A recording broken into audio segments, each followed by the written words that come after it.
It is going to get hot again today.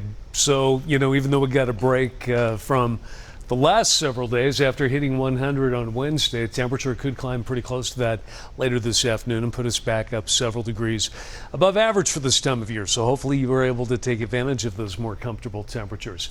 A lot of the clouds over central Utah thinned out, not entirely. They're still going to make for some nice colors as the sun peaks above the horizon. But in general, we've got fair skies across much of Utah. And the temperature in Salt Lake, it's already a warm one, 74 degrees. That's several degrees above where we were yesterday morning. Low 80s in St. George, but most valleys are in the 50s and 60s. Still pretty comfortable for a lot of you, but the setup with the weather pattern means temperatures will be climbing.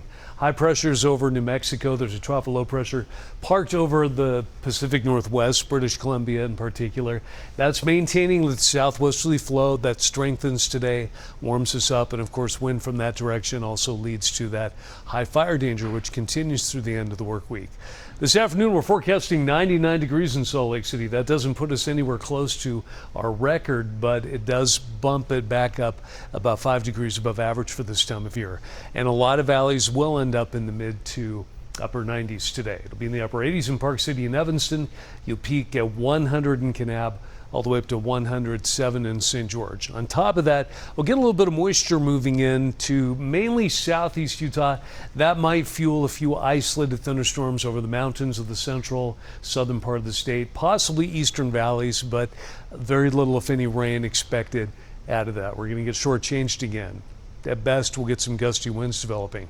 Temperature will continue to climb up to 107 in St. George through tomorrow, so baking hot finishing out the work week and only dropping a couple degrees lower than that by the weekend. As of now, looks like it'll stay hot and dry into the early part of next week.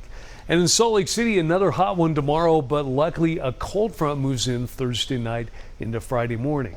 It'll be dry, so we hang on to the sunshine, but the temperature will likely drop about 10 degrees, so that'll put us near 90 degrees heading into the weekend.